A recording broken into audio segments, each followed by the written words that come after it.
Well, hello, my friends. It's good to be with you today. So in today's video, I'm going to be giving you my pattern review of the Southport dress by True Bias. So stick around and I'll tell you all about this pattern.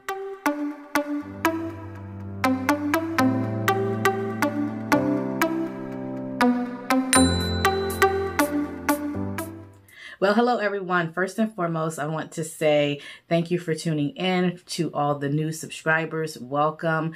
For returning subscribers, thank you for tuning in and thank you for being with me today. So in today's video, I'm going to be giving you a pattern review of the Southport dress by True Bias. I'm also going to be sharing with you some bonus makes. And these makes include a top and a skirt that I have made. I am part of the Fabric Mart Fabricista blog, and I'll make sure that I put the information to that in the description box below. So basically every other month I am gifted a piece of fabric from Fabric Mart, and I take that fabric and I sew something up with it, and then I give my review and my and I share my make on their blog. So I'll make sure that I put the link to my most recent blog in the description box below. And then also, if you haven't checked out my first blog as a fabricista, it featured this beautiful Lenox dress by Cashmere Rack Patterns. I did not do a pattern review of this one. However, you can go over and read my review on the Fabric Mart Fabricista blog, and you can get an idea of how this dress sews up, and also the fabric that I use, how it sews up as well. So again, I'll leave the link to both of those in the description box below.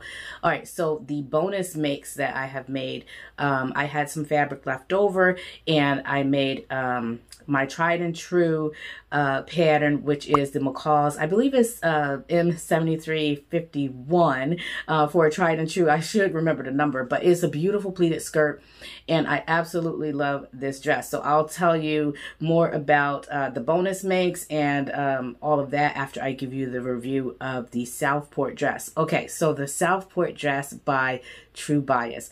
This is such a wonderful pattern. Initially, I wanted to do something that was really nice and flowy for summer. The initial thought was to make this particular pattern in a challis or some kind of rayon fabric, so that it moves, and you know, when the wind blows, it has like some really nice flowy movement. But when I saw this black and white print, it's a poplin stretch cotton fabric, and again, it's on the Fabric Mart. I selected it off of the Fabric Mart site. However, I don't believe that it's available right now. So and you all know, if you have shopped at Fabric Mart before, you know most of their selections are dead stock, and so they get things from other businesses, and so once those are gone, they're gone. So I'm truly sorry, but this is a beautiful, beautiful black and white print, and I am one for wearing black florals and things like that in the summer. Now, I don't know about you who are out there, but my mother used to always caution me about wearing dark clothing in the summertime.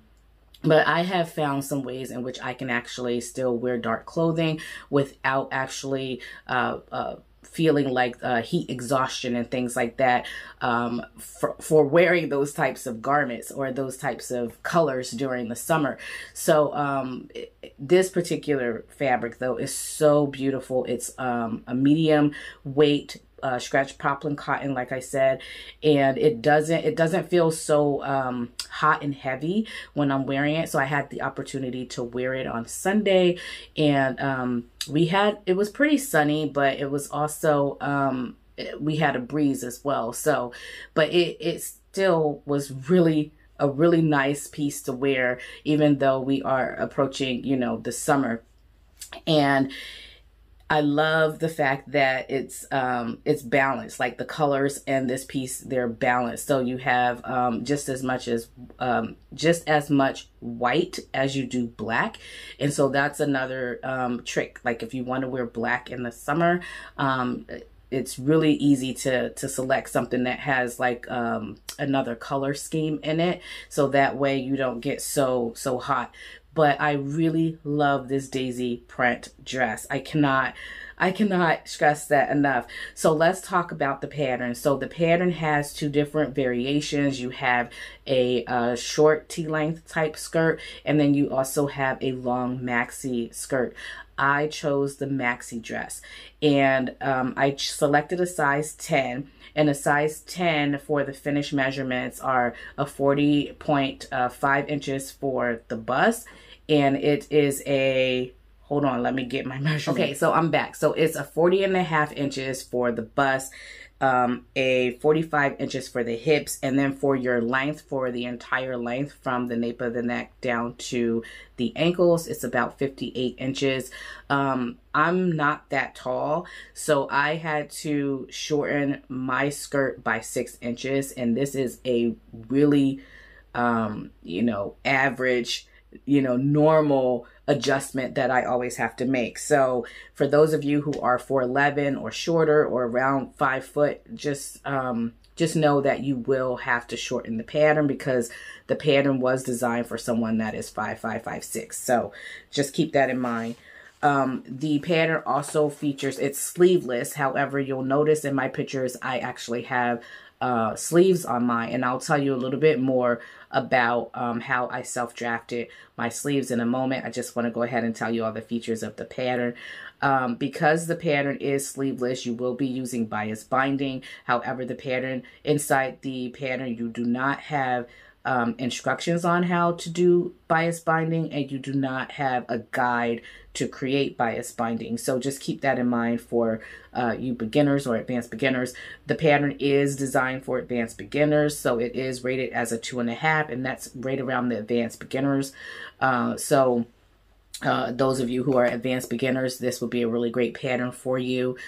Also, you also will be, the pattern features a casing, so that's your closure. So you will also be making a casing for the outside of the garment. So it's not one of those floating casings that goes on the inside of the garment. It's actually a casing that you're going to top stitch onto the front of the bodice. So just keep that in mind as well. And your closing is also, there are 4 buttons. So you have a button placket, and that button placket is, you put interfacing on it. It's self-faced, but you also put interfacing within it. So you do have a guide for that. And then the buttons, they have you place 4 buttons on the front. However, I needed a 5th button. And that's mostly because I raised the neckline. So I raised the neckline of my garment by 3/4 of an inch. And so if you don't raise your neckline, you may not need that 5th button. But I decided to go ahead and put a 5th button on there since I raised the neckline of my garment. Now, the reason why I raised the neckline of my garment is just because I didn't want to show any cleavage. Even if you don't raise it by 3/4 of an inch, you are not likely to show too much cleavage, but I just didn't want to show any at all. It's just a thing, like when you're wearing buttons on the front and you are really busty, sometimes, you know, if you don't get the fit right and things, it can pull and buttons pop. And so I just wanted to raise the neckline just a bit to make sure that I had the room that I needed in order to have everything fit properly and be really nice and neat. So that's why I raised the neckline. You really don't have to. It's not like immodest or anything like that. Like, it doesn't cut really low or anything. So it was just a personal preference. It's not a need. Also, the pattern has 2 bust darts, and so you do have 2 bust darts on the side. I had to reposition my bust darts, but again, I'll tell you a little bit more about that in the alterations part of it. And then it has a front slit as well, and that front slit again is very modest. I think it comes up to like the lower thigh area, so it's not terrible. It's not a slit that comes all the way up to the crotch area or anything like that. It's a really nice modest slit. Let's see, and I think that's about it. For the neckline, you're going to be finishing the neckline with bias binding as well. And again, you don't get a guide You just have to either create your own bias binding or use bias binding, a prepackaged bias binding. For my neckline, I used a prepackaged bias binding, and then for the sleeves, I actually created my own bias binding because I wanted the bias binding to kind of get lost into the sleeve. So I wanted the sleeve and the bias binding to be so that you couldn't really tell them apart. So that's why I actually created my own bias binding for the sleeves. Now I want to talk a little bit about the alterations and adjustments or modifications that I made to the pattern. As I stated before, I raised the neckline, so I won't really go into too much detail because I already told you why I did that. But I also added sleeves to the dress. And the reason why I added sleeves to the dress is because I just wanted something that would give me coverage over my arms. Most of you already know I don't really wear sleeveless garments all that often. I don't wear any kind of scrappy spaghetti scrap stuff or anything like that. It's just not my style. And so I wanted to, even though this particular pattern, it's not bad in terms of sleeveless. You can actually wear this sleeveless and be just fine. I just wanted to have a little sleeve on there just because it's more comfortable for me. And in order to do that, I had to extend the arm side, the cut of the arm side, right up at the top where the shoulder is, about 2 inches, and then I graded as I went down the curve. So, and I'll put a picture here to show you what that looks like. But in order to add that sleeve, I needed to have more width in the pattern and extend that cut a little bit. And so I extended it by 2 inches, and then I just self-drafted a pattern based on the shape of the armhole, and it looks really great. I still need to do some work on it. I need to reduce the amount of ease in the sleeve cap a little bit, and shorten the sleeve cap a little bit, but it still, you can't really tell. It looks really great, and I love the way in which this came out. As I stated before, I put bias binding on the edge of the sleeve, and so I just sandwiched the bias binding in between I sandwiched the sleeve in between the bias binding. I made double fold, wide double fold bias binding, and again, I'll show you what that looks like as well.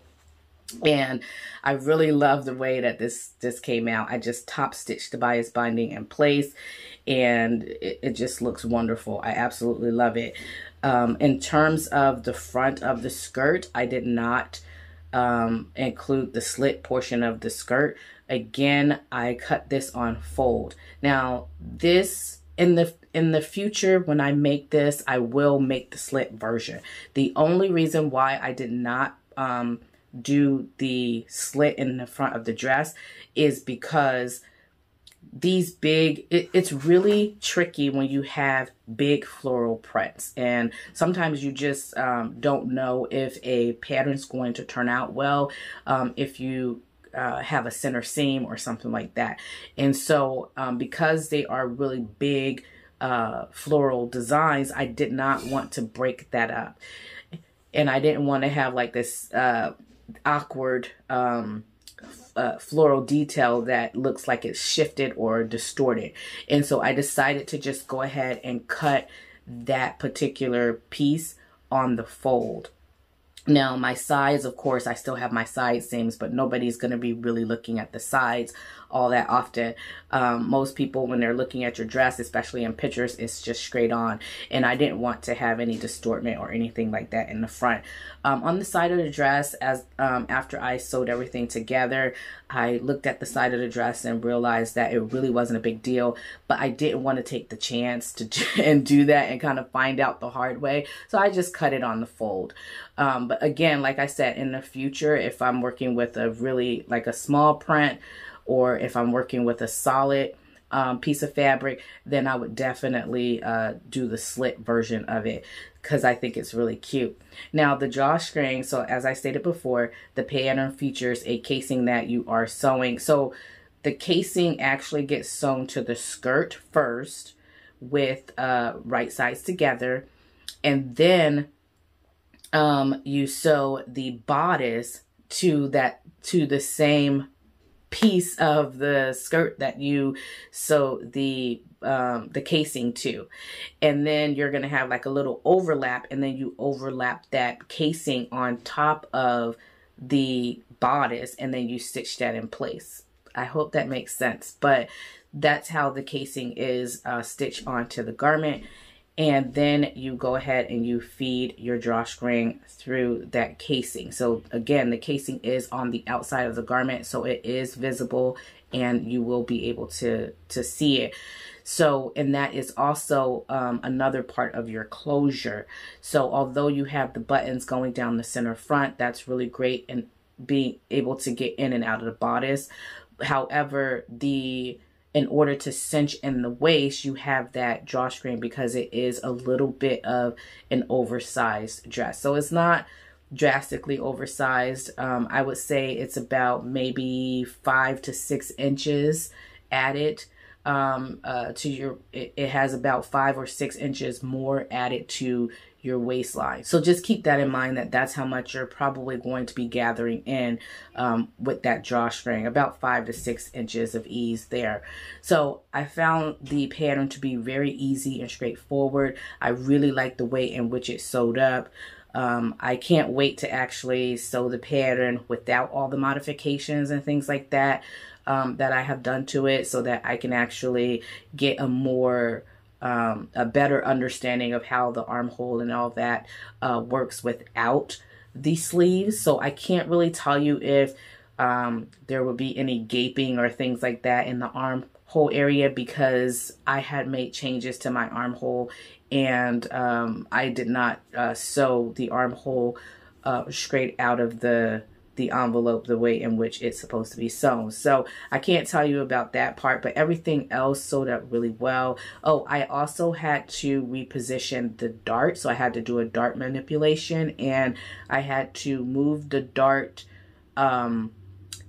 is it down or up? I think I had to move the dart down by 1 inch. If I am mistaken, I will make sure that I include that in this video. But I did have to reposition the dart because it was not fitting in the same area where my apex is. So I had to reposition the dart. But other than that, everything sewed up really well, and I'm really pleased with this pattern. Highly recommend it. The instructions are phenomenal. It takes you step by step. You get an instruction booklet with the pattern, and it takes you step by step on how to complete the garment. It even gives you like the cutting layout. It gives you information on what kind of fabrics you need to choose, how much it would take for both versions of the dress. So I think for my dress, I used about three yards of fabric. The recommendations for fabric is going to be based on that length of 58 inches if you're doing the maxi portion of it. And I had to take out about 6 inches from each skirt panel. So just keep that in mind. That's an additional 12 inches that I was able to save because of that. And that's one of the reasons why I was able to get this beautiful skirt as well, because I was able to save so much fabric by shortening my pattern. So let's talk about that. Let's talk about that maxi, or not the maxi. Let's talk about the pleated skirt. So the pleated skirt pattern I use is a TNTMI, and it's the McCall's M7351. It's a beautiful pattern. I love this pattern. I made it last year, and I instantly claimed it as my TNT. And I made it with a mood fabric. It's called the Floral Dreams Cotton Sateen. And that particular piece is still available on Mood Fabrics. I know that for sure. So if you want to go over to Mood Fabrics and purchase that fabric, and I'm not getting paid to say that, and I'm not being sponsored by Mood Fabrics, but if you want to go over and get that, that's still available. For the top is the top that I'm wearing right now. And this is a a jersey knit fabric, but it's very lightweight and it's very translucent. So I had to wear another shirt underneath of it. That's how translucent and how light it is. So I don't recommend this fabric if you're going to wear, if you're trying to wear an actual shirt or a dress, because you will have to line it. However, if you want to make like a lightweight cardigan or some kind of overthrow or shawl or something like that, then that would be perfect for it. But like for a dress or a top, you might not want to do that. And this particular pattern is another TNT of mine, and it's the Berta 6820. It's Berta style 6820, and that one's actually available in stores. The McCall's pattern, that's an out of print pattern, and you're not gonna find that in stores, but you probably will find it on Amazon, eBay, Etsy, places like that, but you're not going to find it in stores. Now, this pattern is still being sold in stores, and it's a beautiful pattern, but like I said, I had to put another shirt underneath of it because it's very, very lightweight and translucent. This pattern comes with I think 4 different pattern pieces. So you have your back, your front, your neckband, and your sleeve.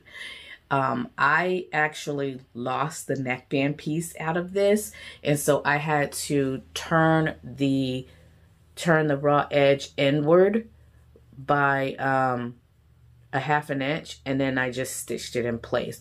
So so it's a very versatile top. You can do many different things with it. I think it has like 3 different variations. You have a crop top version, you have a long sleeve version, you have a short sleeve version, and as you'll notice, I'm wearing, this is a 3/4 length sleeve.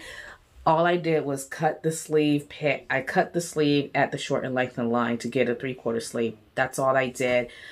So it's very versatile, it's really nice, and I like that it is lightweight and I can wear it in the summer. However, if you don't want your undergarments or anything to show, you will need to line it or wear a little thin camisole or a thin shirt underneath so that you don't see anything underneath. But other than that, it's a really nice, and this was also a sponsored piece by Fabric Mart, and it's unfortunately is not available, but it's also another sponsored piece that was on Fabric Mart, and you can learn more about that also on the blog. So again, make sure that you go over and read my blog post and leave a comment as well. And then also in this video, if you really like the video, you like the content, and you like the reviews that I have given you today, make sure that you give this video a big thumbs up. If you haven't done so already, please make sure you subscribe to the channel, and then also hit the notification bell so you can receive notifications of all my videos when I post them. Thank you so much for tuning in.